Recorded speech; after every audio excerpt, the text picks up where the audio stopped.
दिल्ली की हवा में सांस लेना मुश्किल है, ये तो हम सब जानते हैं।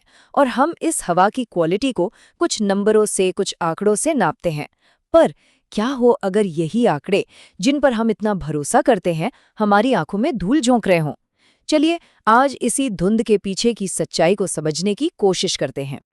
491 ये बस एक नंबर नहीं है, ये है दिल्ली का एयर क्वालिटी इंडेक्स यानी AQI। और 491 का मतलब है सिवियर प्लस कैटेगरी, मतलब ऐसी हवा जो किसी भी स्वस्थ इंसान को बहुत बीमार कर सकती है। ये एक इमरजेंसी जैसी सिचुएशन है। और यहीं पर वो बड़ा सवाल उठता है जो आज हमारे इस पूरे विश्लेषण का सेंटर पॉइंट है। क्या हो अगर ये जो डरावने नंबर हम देख रहे हैं, इनके साथ छेड़छाड़ की जा रही हो? एक शक पैदा हो रहा है कि जिन आंकड़ों पर हमारी सेहत टिकी है, वो शायद पूरी सच्चाई बता ही नहीं रहे। तो आखिर ये शक पैदा हुआ कहाँ से? इसकी जड़ में है एक घटना, एक ऐसी घटना जिसने कई गंभीर सवाल खड़े कर दिए हैं। हुआ ये कि एक वीडियो सामने आया। इसमें नगर निगम के पानी के टैंकर दिल्ली के आनंद विहार इलाके में एक एयर क्वालिटी मॉनिटरिंग स्टेशन के ठीक चारों तरफ पानी का छिड़काव कर रहे हैं। अब सोचिए, पानी का छिड़काव तो धूल भरी सड़कों पर होना चाहिए, है ना? लेकिन ये टैंकर सीधे उस मशीन के आसपास पानी डाल रहे थे जिसका काम ही हवा की क्वालिटी को मापना है। ये थोड़ा अजीब तो है। तो चलिए अब ये समझते हैं कि इस आरोप के पीछे की साइंस क्या है। कैसे पानी का ये छिड़काव, जो इतना सीधा साधा काम लगता है, आंकड़ों में एक बहुत बड़ा हेरफेर कर सकता है। सबसे पहले बात करते हैं पार्टिकुलेट मैटर की, यानी PM 2.5 और PM 10 की। ये हवा में मौजूद धूल, धुएं और गंदगी के वो छोटे छोटे, मतलब इतने छोटे कण हैं जो सांस के साथ सीधे हमारे फेफड़ों के अंदर तक चले जाते हैं। और सच कहें तो प्रदूषण का सबसे खतरनाक हिस्सा यही है। मॉनिटरिंग स्टेशन इन्हीं को मापते हैं। तो फिर ये पूरी ट्रिक काम कैसे करती है? देखिए, बहुत सिंपल है। स्टेप 1, हवा में खतरनाक धूल और PM पार्टिकल्स भरे हुए हैं। स्टेप 2, मॉनिटरिंग स्टेशन के ठीक पास की जमीन पर पानी डाल दिया जाता है। स्टेप 3, इससे होता ये है कि हवा में उड़ती धूल गीली होकर जमीन पर बैठ जाती है, वो उड़कर सेंसर तक पहुंच ही नहीं पाती। और स्टेप 4, नतीजा, सेंसर एक ऐसी रीडिंग रिकॉर्ड करता है जो असलियत से कहीं ज्यादा साफ है। मशीन कहती है सब ठीक है, जबकि हकीकत में हवा उतनी ही जहरीली है। तो अब सवाल ये है कि इससे फर्क क्या पड़ता है? मान लिया कि नंबर गलत है, तो क्या? असल में एक गलत नंबर के नतीजे बहुत बहुत ज्यादा गंभीर हो सकते हैं। चलिए देखते हैं कैसे।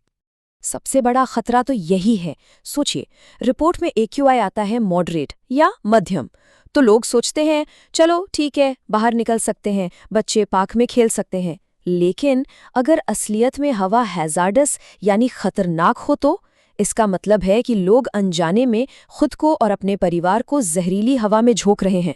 ये सेहत के साथ एक बहुत बड़ा धोखा है। और बात सिर्फ हमारी, आपकी सेहत तक ही सीमित नहीं है। सरकार का एक सिस्टम है जिसे कहते हैं GRAP, graded response action plan. ये पूरी तरह से AQI के नंबरों पर चलता है। जैसे ही AQI एक खतरनाक लेवल, मान लीजिए 301 पार करता है, तो कंस्ट्रक्शन के काम पर रोक, ट्रकों की एंट्री पर बैन जैसे कड़े कदम उठाए जाते हैं। लेकिन अगर आंकड़े ही गलत दिखाए जाएं, तो ये एक्शन कभी लिए ही नहीं जाएंगे और प्रदूषण बढ़ता रहेगा बिना किसी रोक टोक के। तो कुल मिलाकर एक गलत आंकड़े का असर बहुत दूर तक जाता है। पब्लिक की हेल्थ खतरे में पड़ती है, सरकार की पॉलिसी फेल हो जाती है क्योंकि इमरजेंसी वाले कदम उठाए ही नहीं जाते। सबसे बड़ी बात, सरकारी एजेंसियों पर से लोगों का भरोसा उठता है और हमारा ध्यान असली वजहों से हटकर ऐसे दिखावटी कामों पर चला जाता है। तो चलिए उस एक घटना से थोड़ा आगे बढ़ते हैं और उस बड़ी तस्वीर को देखते हैं कि आखिर ये धुंध, ये स्मॉग आता कहाँ से है। वो कौन सी बड़ी वजह हैं जो शायद ऐसे शॉर्टकट लेने पर मजबूर करती हैं। देखिए, दिल्ली के प्रदूषण का कोई एक विलन नहीं है, ये एक मिलीजुली समस्या है। इसमें सड़क की धूल का बड़ा हिस्सा है, हमारी गाड़ियों से निकलने वाला धुआं है, फैक्ट्रियों का प्रदूषण है, कंस्ट्रक्शन की धूल है, और हाँ, सर्दियों में पराली का जलना भी एक बड़ी वजह बन जाता है। और इस पूरी समस्या को और भी बदतर बना देता है मौसम।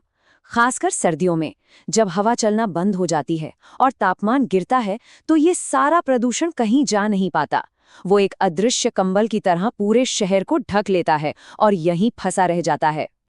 तो ठीक है, समस्या बहुत बड़ी है, बहुत कॉम्प्लेक्स है, लेकिन इसका मतलब ये नहीं कि समाधान नहीं है। तो अब सवाल ये है कि इस धोखे और दिखावे के चक्कर से निकलकर असली समाधानों की तरफ कैसे बढ़ा जाए। देखिए, इस लड़ाई को कोई एक अकेला नहीं लड़ सकता। सबको मिलकर अपनी जिम्मेदारी निभानी होगी। सरकार को ये पक्का करना होगा कि जो डेटा आ रहा है वो सच्चा हो और प्रदूषण के नियम सख्ती से लागू हों। बिजनेस और इंडस्ट्रीज को अपनी तरफ से धूल और धुएं को कंट्रोल करना होगा। और हाँ, एक नागरिक के तौर पर भी हमारी जिम्मेदारी बनती है, जैसे N95 मास्क पहनना, पब्लिक ट्रांसपोर्ट का इस्तेमाल करना और कहीं कोई नियम टूटता दिखे तो उसकी रिपोर्ट करना। और इन सब में सबसे जरूरी है आंकड़ों में विश्वास को वापस लाना। जब तक नंबरों पर ही भरोसा नहीं होगा, तब तक कोई भी पॉलिसी काम नहीं करेगी। इसके लिए कुछ ठोस कदम उठाने होंगे, जैसे सारा रॉ डेटा पब्लिक के लिए खोल दिया जाए, मॉनिटरिंग स्टेशनों का किसी इंडिपेंडेंट एजेंसी से ऑडिट करवाया जाए, और क्यों न इन स्टेशनों के पास कैमरे लगा दिए जाएं ताकि सब कुछ पारदर्शी रहे। ये पक्का करना होगा कि इन मशीनों के साथ कोई भी किसी भी तरह की छेड़छाड़ न कर पाए। और आखिर में एक जरूरी सवाल हम सबको खुद से पूछना चाहिए, हमारा असली मकसद क्या है? सिर्फ ऐसे आंकड़े पाना जो कागज पर अच्छे दिखें, या फिर एक ऐसी हवा पाना जिसमें हम और हमारे बच्चे बिना डरे खोलकर सांस ले सकें? कहीं हम नंबरों के खेल में असली लक्ष्य को ही तो नहीं भूल रहे?